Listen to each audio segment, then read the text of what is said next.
Dərinin solğunluğu mədə-bağırsaqla bağlı ola bilər.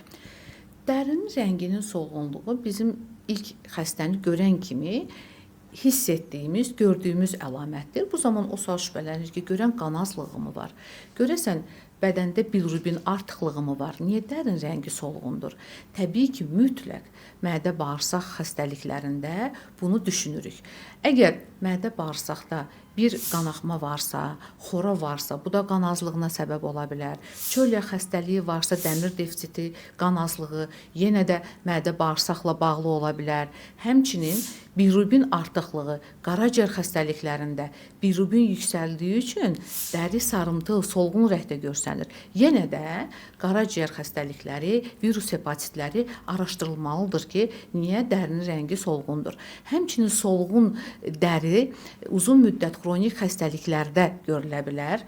Məsələn, əgər artıq irəliləyən bir qaraciyər xəstəliyi, mədə-altı vəz xəstəliyi, mədə-altı vəz törəməsi, şiş xəstəlikləri, mədə-bağırsaq xərçəngi varsa, yenə də solğun dəri rəngini görərik. Yəni, dəriniz solğundursa, mütləq vaxtında həkim mütəxəssislərə müraciət edin. Qorxmayın ki, bu xəstəliklər çıxa bilər. Adi bir qan azlığı, dəmir defisiti də solğun dəri sindromunu verə bilər. Vaxtında müayinə olunun.